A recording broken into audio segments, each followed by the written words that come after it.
चलिए आज हम स्टार्ट करते हैं सम्मिश्र संख्याएं जिनको इंग्लिश में हम बोलते हैं कॉम्प्लेक्स नंबर। ठीक है। सबसे पहले हम ये देखते हैं कि सम्मिश्र संख्याएं को लाने का हमारा मकसद क्या है, हम क्यों इसको पढ़ रहे हैं। तो जैसे कि हम पहले देखते थे ये वाला इक्वेशन, देखिए जैसे कि a x square plus b x plus c is equal to zero. अगर इसमें कभी हमारा समीकरण ऐसा आ जाए एक्स स्क्वायर इक्वल टू -1 या यहाँ दिया हुआ है, तो अगर इसको हम हल करेंगे तो इसका सॉल्यूशन नहीं आएगा हमारे पास। सॉल्यूशन आएगा लेकिन वही आएगा हमारा इमेजिनरी नंबर में, क्योंकि रियल नंबर में हमारा कोई भी सॉल्यूशन नहीं आएगा। इसी कारण से हमें समिश्र संख्याएं को लाना पड़ा। तो हम देखते हैं समिश्र संख्याएं होता क्या है। जैसे कि जब हम एक इक्वेशन जो लिखते थे पहले, a x square plus b x plus c is equal to zero, जब हम इसका हल प्राप्त करना चाहते थे तो हम जानते थे कि तीन चीज होता है। एक डी का value greater than zero, d का value equal to zero, d का value less than zero. D d यहाँ मतलब b square minus four a c, इस इक्वेशन का x square plus b x plus c is equal to zero का। तो जब D का वैल्यू निगेटिव आता था तो इसमें हमारा वास्तविक संख्या नहीं मिल पाती थी, हमारा कुछ इमेजिनरी काल्पनिक संख्याएं मिल जाती थी। इसी कारण से हम इसका इमेजिनरी नंबर मिल जाता था, इसी कारण से हमें सम्मिश्र संख्याएं को लाना पड़ा। अब सम्मिश्र संख्याएं होती क्या है। सम्मिश्र संख्याएं में दो चीजों का मिश्रण रहता है। एक होता है वास्तविक संख्या, एक होता है काल्पनिक संख्या, और दोनों को एक नियमित रूप से लिखा जाता है।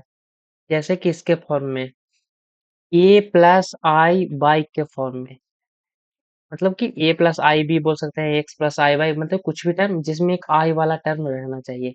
आई वाले टर्म का जो कोफिशिएंट होता है, जो उसके बगल में रहता है, वो किसी को दर्शाता है हमारे, वो हमें दर्शाता है कि वो काल्पनिक संख्या के बगल में है, कोफिशिएंट है उसके। जैसे सम्मिश्र संख्याएं z is equal to A plus I b के लिए ये वास्तविक भाग है। जो आई से लगा हुआ है उसको तो हम काल्पनिक कहेंगे, लेकिन जो सिंपल आई के बिना लगा हुआ है उसको हम क्या कहेंगे, हम वास्तविक भाग कहेंगे। तथा उसको हम इंग्लिश में और ये बोलते हैं रियल पार्ट ऑफ जेड, जिसको हम डिनोट करते हैं आर ई जेड। हालांकि सम्मिश्र संख्याएं को हम जेड से डिनोट करते हैं, इसलिए इसको हम R E Z, R E मतलब रियल, इंग्लिश में अगर हम बोले तो रियल मतलब है कि वास्तविक भाग, और बी काल्पनिक भाग जो आई के साथ, आई मतलब होता है इमेजिनरी, काल्पनिक होता ही है, इसी चलते इसके साथ जो लगता है उसको हम क्या कहते हैं, काल्पनिक भाग कहते हैं। जैसे उदाहरण के लिए हम देख सकते हैं z equal to two plus five i है। ओके, तो इसमें हम दो जो बिना आई के लगा हुआ है उसको हम क्या कहेंगे, हम आर ई जेड मतलब कि रियल पार्ट ऑफ जेड, या फिर हम इसको कहेंगे हम वास्तविक भाग। और आई फाइव, इसमें आई लगा हुआ है तो इसको हम क्या कहेंगे, काल्पनिक भाग, लेकिन इसका वैल्यू क्या होगा, फाइव, आई फाइव नहीं होगा, सिर्फ फाइव होगा। ठीक है। जैसे हम यहाँ देखते हैं, इसमें हमें ज्ञात करना है, उदाहरण हम देखते हैं, एक दो उदाहरण देख लेंगे इसमें।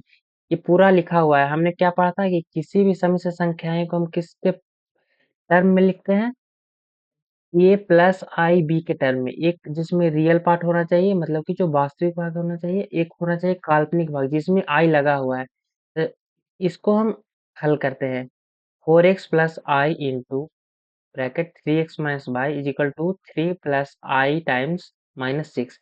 तो हम इसको तोड़ के जब हम लिखेंगे तो उसको हम कैसे लिख सकते हैं, four x plus i into three x minus y is equal to three plus i into minus six.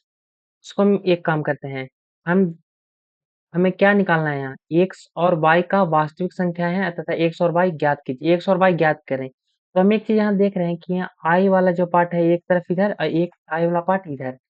तो बोल सकते हैं कि दो श्रमिक संख्याएं बराबर होंगी कब, जब दोनों का आई वाला पार्ट बराबर होगा और दोनों का बिना आई वाला पार्ट बराबर होगा, मतलब कि दोनों का वास्तविक भाग सेम होगा, दोनों का काल्पनिक भाग सेम होगा। तो यहाँ वास्तविक भाग दोनों का सेम करते हैं, यहाँ वास्तविक भाग क्या है, फोर एक्स, और यहाँ वास्तविक भाग क्या है, थ्री। तो हम लिख सकते हैं ना, four x is equal to three.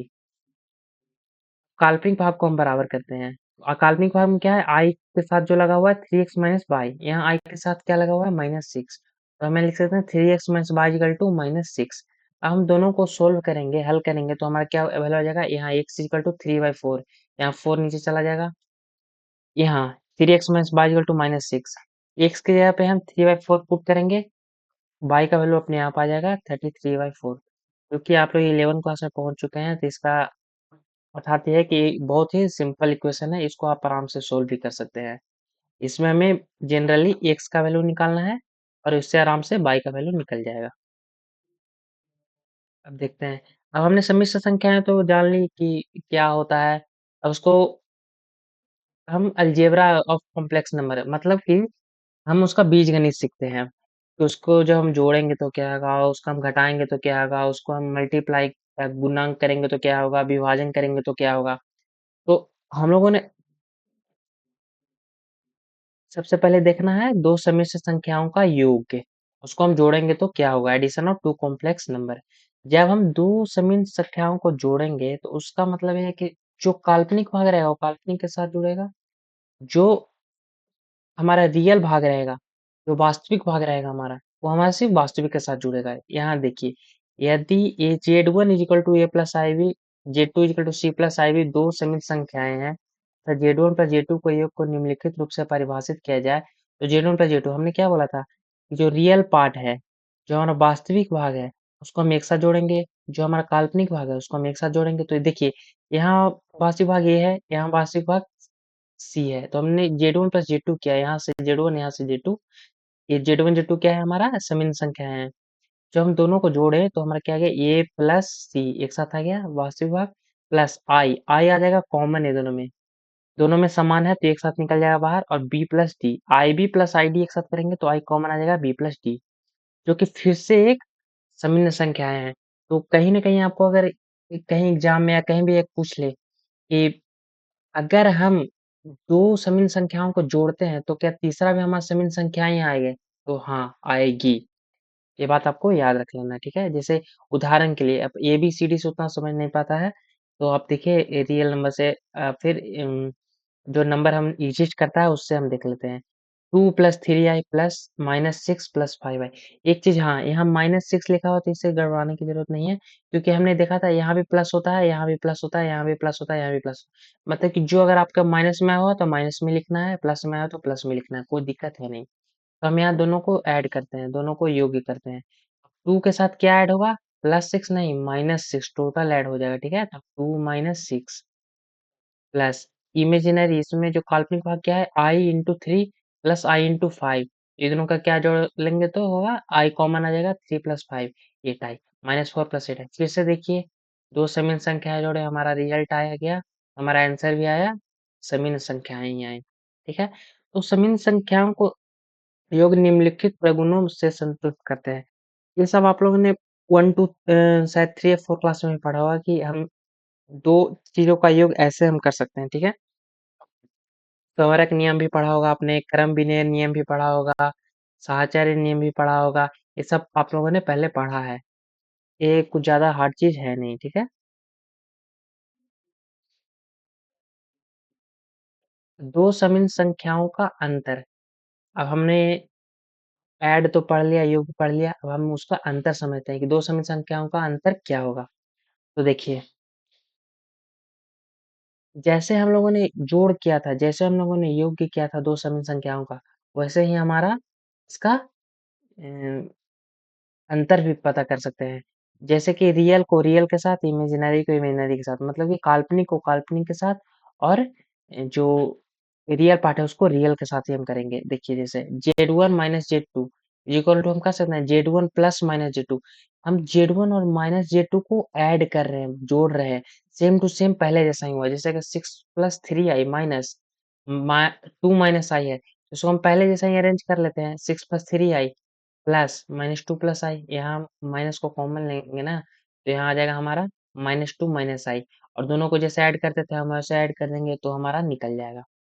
अब आया हमारा समीन संख्याओं का गुणन, मल्टीप्लीकेशन। इसका हम गुणन कैसे करते हैं, तो देखिए, इसमें कोई लिमिटेशन नहीं है, मतलब कोई भी किसी से भी हम मल्टीप्लाई कर सकते हैं, किसी से भी हम गुणांक कर सकते हैं।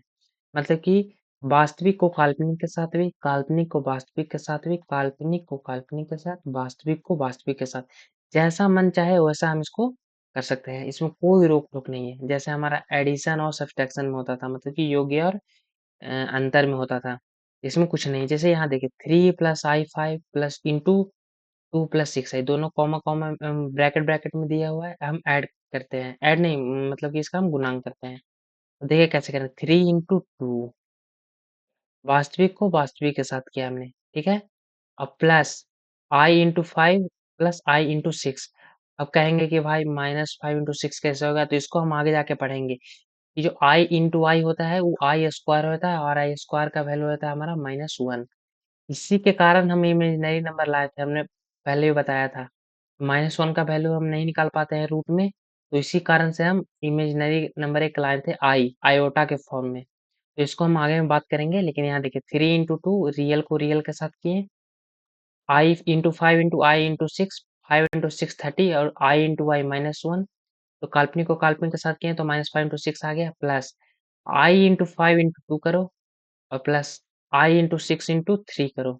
ऐसे करके आएगा, तो फिर यहाँ देखिए क्या आ गया हमारा, समीन संख्याएं ही आई। मतलब कि हम दो को ऐड करें, दो को सब्सट्रैक्ट करें, दो को हम मल्टीप्लाई करें, योग्य करें, अंतर करें या फिर गुणन करें, हमारा आना ही है कॉम्प्लेक्स नंबर ही आना है। जब हम दो समीन संख्याओं को हम गुणा करेंगे, भागा करेंगे या फिर योग्य करेंगे, तो हम वही आएगा हमारा, ठीक है? इसके भी बहुत सारे नियम है, संवरक नियम, क्रम विनिमय नियम, साहचर्य नियम, जैसे हम लोगों ने एडिशन में पढ़ा था। सेम टू सेम इसमें भी वैसा ही होता है, ठीक है?